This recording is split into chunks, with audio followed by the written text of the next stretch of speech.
जय हिंद मेरे प्यारे विद्यार्थियों। आज हम शुरुआत करने जा रहे हैं जैव प्रक्रम का पोषण, जो कि पहला भाग है।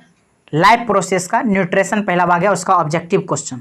तो चलिए शुरुआत करते हैं कि सजीव में निम्न में से कौन से जैव प्रक्रम पाए जाते हैं। तो सजीव में जो है श्वसन, पोषण, जनन ये सभी प्रक्रियाएं पाई जाती हैं, अर्थात इसका ऑप्शन डी हो जाएगा, इनमें से सभी। तो सजीवों में निम्न में से कौन से जैव प्रक्रम पाए जाते हैं, तो इसमें से सभी हो जाएगा, इनमें से सभी कि श्वसन, पोषण, जनन, उत्सर्जन ये जितने भी होते हैं ये सब जैव प्रक्रम ही होते हैं। तो ऑप्शन नंबर डी सही आंसर हो जाएगा। आगे बढ़ते हैं, अगला क्वेश्चन है कि अमीबा अपना भोजन ग्रहण करता है। तो अमीबा अपना भोजन कूटपाद के द्वारा ग्रहण करता है। तो ऑप्शन नंबर डी सही आंसर हो जाएगा। अगला क्वेश्चन है कि मांसाहारी जंतुओं की छोटी आंत की लंबाई शाकाहारी जंतुओं की तुलना में क्या होती है। तो मांसाहारी जंतुओं की छोटी आंत की लंबाई शाकाहारी जंतुओं की तुलना में छोटी होती है।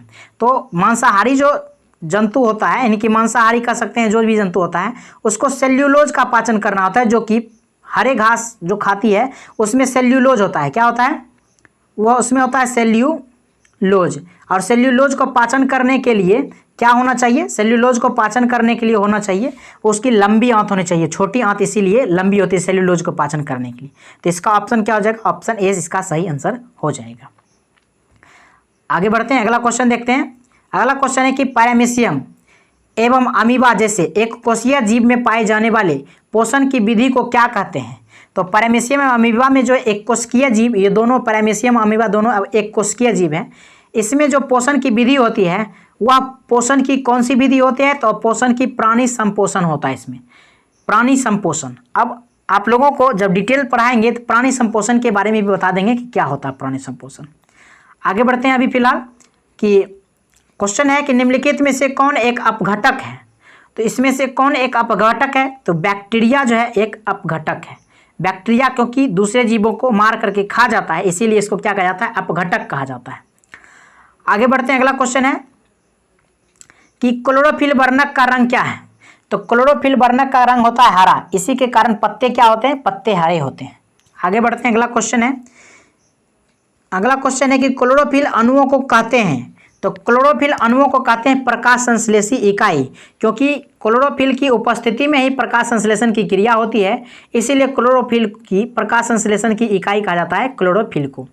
आगे बढ़ते हैं, अगला क्वेश्चन है कि ट्रिप्सिन नामक एंजाइम पाया जाता है। तो ट्रिप्सिन नामक एंजाइम जो है यह कहाँ पाया जाता है, तो अग्नाशय में पाया जाता है। तो अग्नाशय में 3 प्रकार के एंजाइम पाए जाते हैं, इसको ध्यान से समझो कि अग्नाशय में कितने प्रकार के एंजाइम पाए जाते हैं, 3 प्रकार। इस तीनों का नाम लिख रहे हैं हम एकदम LAT ट्रिक के साथ। देखो, L हो गया लाइपेज, क्या हो गया, ये हो गया लाइपेज। आज ए की बात करें तो ये हो जाता है एमाइलेज। क्या होता है, एमाइलेज। तो एमाइलेज हो गया, और उसके बाद T से क्या हो गया, ट्रिप्सिन हो गया। क्या हो गया, ट्रिप्सिन हो गया। अब इस तीनों के बारे में भी डिटेल से समझना है कि कौन सा किस चीज़ का पाचन करता है। तो देखो, लाइपेज, एमाइलेज और ट्रिप्सिन। तो लाइपेज जो होता है, लाइपेज करता है वसा का पाचन, किसका, वसा का पाचन। और एमाइलेज का काम होता है स्टार्च या मंड का पाचन करना, इसी को स्टार्च भी बोलते हैं, स्टार्च का पाचन करता है। और ट्रिप्सिन का काम होता है प्रोटीन का पाचन करना, किसका, प्रोटीन का पाचन करना। अब देखो, ये इसको याद कैसे रखना है, वसा का मतलब हो गया दूध, दूध में क्या होता है, वसा। और उसके बाद रोटी जो होता है, रोटी जो खाते हैं, चोकर जैसे कि आटा उटा का जो चोकर बजाता है, यानी कि उसका छिलका जो हो जाता है, वो छिलका हो जाता है, उसको वो मंड या स्टार्च उसको कहते हैं, अर्थात हम कह सकते हैं रोटी। क्या हो गया, रोटी। ये हो गया दूध, ये हो गया रोटी। उसके बाद क्या होता है, प्रोटीन किस में पाया जाता है, दाल में। तो हम ऐसा भी याद रख सकते हैं, दूध, रोटी, दाल, मतलब लाइपेज, एमाइलेज, ट्रिप्सिन। तो लाइपेज किसका पाचन करता है, दूध का, मतलब वसा का। एमाइलेज करता है मंड, स्टार्च, रोटी का। और ट्रिप्सिन करता है मतलब प्रोटीन का, यानी कह सकते हैं दाल में क्या पाया जाता है, प्रोटीन। तो प्रोटीन का पाचन करता है। इस प्रकार से ये याद रखना है। चलो आगे बढ़ते हैं, अगला क्वेश्चन है कि स्वपोषी पोषण के लिए आवश्यक है। तो स्वपोषी पोषण के लिए क्या आवश्यक है, तो हरी तलाव का भी चाहिए, सूर्य का प्रकाश भी चाहिए, और CO2 तथा जल भी चाहिए, तभी वो अपना भोजन बना पाएगा। इसलिए इसका ऑप्शन डी सही आंसर हो जाएगा, इनमें से सभी। चलिए आगे बढ़ते हैं, अगला क्वेश्चन है कि पेप्सिन नामक एंजाइम भोजन के प्रोटीन को बदल देता है।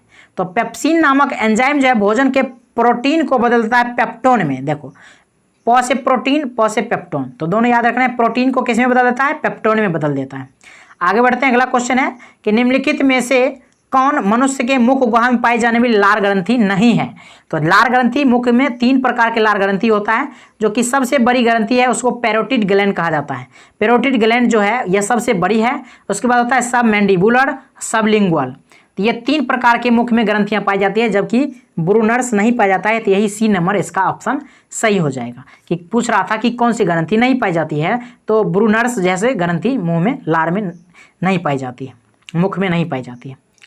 आगे बढ़ते हैं, अगला क्वेश्चन है कि निम्नलिखित में से जठर ग्रंथि की कौन सी कोशिका हाइड्रोक्लोरिक अम्ल का स्राव करती है?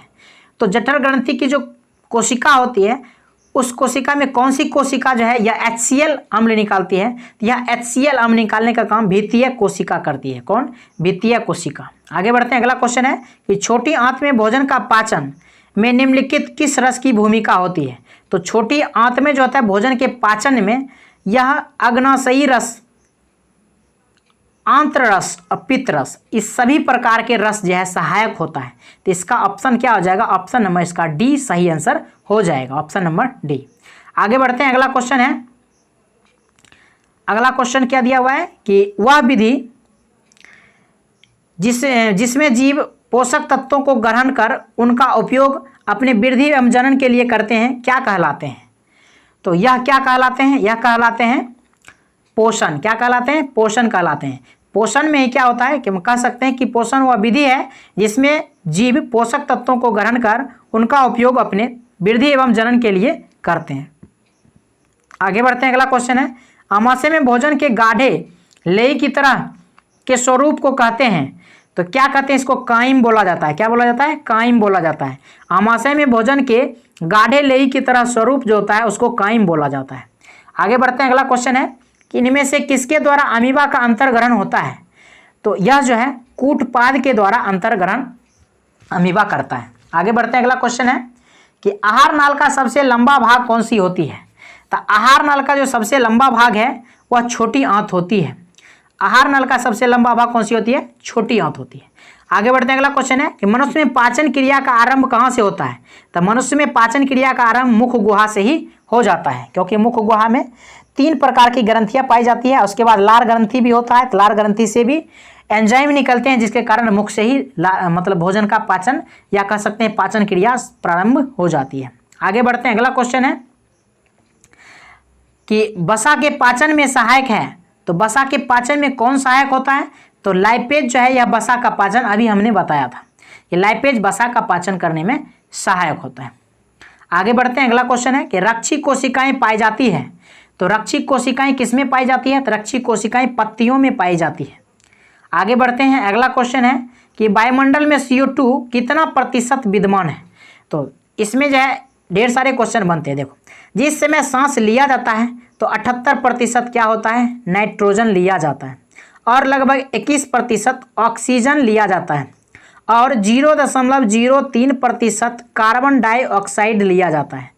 तो ये हो गया परसेंटेज, याद रखना है। 78% नाइट्रोजन, 21% ऑक्सीजन और 0.03% CO2। लेकिन जब हम सांस छोड़ते हैं तो उस समय नाइट्रोजन की मात्रा जो है यह तो 78% ही रहती है, लेकिन ऑक्सीजन जो हम लोग छोड़ते हैं वह ऑक्सीजन की मात्रा घट कर के 17% हो जाती है। और कार्बन डाइऑक्साइड की बात करें तो कार्बन डाइऑक्साइड की मात्रा 4% हो जाती है।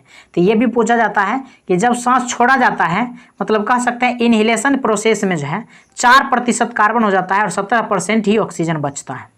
तो आगे बढ़ते हैं, अगला क्वेश्चन है कि पित्तरस कहाँ स्रावित होता है? तो पित्तरस कहाँ स्रावित होता है? तो पित्तरस जो है यह यकृत से स्रावित होता है, लेकिन यह जमा कहाँ होता है? तो पित्ताशय में होता है, गॉल ब्लैडर में जमा होता है। पर यह बनता कहाँ है? यकृत यानी लीवर इसी को बोलते हैं, इसी को जिगर भी बोलते हैं। तो 3 नाम है मेरे प्यारे बच्चों, इसको याद रखना है। जिगर, इसी को बोलते हैं लीवर, या इसी को बोलते हैं हम लोग यकृत। तो यकृत, जिगर, लीवर, ये तीनों एक ही होता है। तो आगे बढ़ते हैं, अगला क्वेश्चन है, अगला क्वेश्चन है भोजन का पाचन किस प्रकार की अभिक्रिया है? तो भोजन का पाचन जो है उपचयन प्रक्रिया है। क्या है? उपचयन प्रक्रिया, या दूसरे शब्दों में यदि कहें तो भोजन जो है एक ऊष्माक्षेपी अभिक्रिया है, क्योंकि जब यह भोजन का पाचन होता है तो उससे ऊष्मा निकलती है, तो उसी को उपचयन भी कहा जाता है और उसी को ऊष्माक्षेपी अभिक्रिया भी कहा जाता है। आगे बढ़ते हैं। अगला क्वेश्चन है कि कवक में पोषण की कौन सी विधि होती है? तो कवक में पोषण की समभोजी विधि होती है। कौन सी विधि होती है? मृतजीवी विधि होती है। कौन सी? मृतजीवी विधि होती है। ऑप्शन नंबर बी सही आंसर हो जाएगा। आगे बढ़ते हैं। अगला क्वेश्चन है स्वपोषी पोषण के लिए आवश्यक है। तो स्वपोषी पोषण के लिए इनमें से सभी, जो कि पर्णहरित भी चाहिए जिसी को क्लोरोफिल बोलते हैं या क्लोरोप्लास्ट बोलते हैं, या सूर्य का प्रकाश भी चाहिए और कार्बन डाइऑक्साइड भी चाहिए। तो इनमें से सभी आंसर डी हो जाएगा। डी नंबर सही आंसर हो जाएगा। अगला क्वेश्चन है कि मैग्नीशियम पाया जाता है। तो मैग्नीशियम जो है किसमें पाया जाता है? तो मैग्नीशियम पाया जाता है क्लोरोफिल में। पत्ती के क्लोरोफिल में मैग्नीशियम पाया जाता है। इसी की उपस्थिति में, मैग्नीशियम धातु की उपस्थिति में भोजन बनाया जाता है पत्ती में। आगे बढ़ते हैं। अगला क्वेश्चन है कि प्रकाश संश्लेषण क्रिया में ऑक्सीजन बाहर निकलता है। तो प्रकाश संश्लेषण की क्रिया में ऑक्सीजन बाहर निकलता है किससे? तो यह ऑक्सीजन बाहर निकलता है जल से। किससे निकलता है? जल से। आगे बढ़ते हैं। अगला क्वेश्चन है कि दंत अस्थि क्षय का कारण क्या है? तो मीठी चीज का खाना, दांतों की सफाई करना, बैक्टीरिया द्वारा अम्ल का निर्माण करना। तो इनमें से सभी हो जाएगा, क्योंकि देखा होगा कि छोटे बच्चे जो ज़्यादा चॉकलेट खाते हैं तो उसका दांत जो है सड़न हो जाता है, मतलब दांत सड़ने लग जाता है। तो ये तीनों कारण हो सकता है, मीठे चीज़ का खाना, दांतों की सफाई ना करना, बैक्टीरिया के द्वारा मल का निर्माण होना, ये सभी दांतों का क्षय मतलब दांत सड़ने लग जाएगा इस सभी कारणों से। आगे बढ़ते हैं। अगला क्वेश्चन है, अगला क्वेश्चन क्या है कि पत्तियों में गैसों का आदान प्रदान किसके द्वारा होता है? तो ये एस्टोमाटा के द्वारा होता है। एस्टोमाटा, इसी एस्टोमाटा को हिंदी में रंध्र बोलते हैं। क्या बोलते हैं? रंध्र बोलते हैं, जो कि ऑप्शन नंबर बी में दिया हुआ है। तो रंध्र के द्वारा ही पेड़ पौधे जो हैं अपना श्वसन का क्रिया कार्य करते हैं। अगला क्वेश्चन है कि पादप में जाइलम उत्तरदायी है किसके लिए? तो देखो बच्चों, जाइलम के लिए मतलब कि कह सकते हैं जल जो है जाइलम ले जाता है। जाइलम के द्वारा जल का परिवहन होता है और फ्लोएम के द्वारा कह सकते हैं एक तरह से भोजन का वहन होता है। तो भोजन की वहन का बात करेगा तो ये हो जाएगा फ्लोएम। कौन सा हो जाएगा? फ्लोएम। और जाइलम की बात करेगा तो जाइलम क्या हो जाता है? जल का परिवहन करने के लिए करता है, यानी कि जल का वहन करता है जाइलम, फल और भोजन का करता है फ्लोएम। इस प्रकार से याद रखना है। तो पौधे में वाष्पोत्सर्जन किस भाग में होता है? तो पौधे में वाष्पोत्सर्जन की क्रिया होता है पत्ता के द्वारा। किसके द्वारा? पत्तियों के द्वारा होता है। आगे बढ़ते हैं। अगला क्वेश्चन है कि कवक में पोषण की कौन सी विधि पाई जाती है? तो कवक में पोषण की कौन सी विधि पाई जाती है? मृतजीवी पाई जाती है।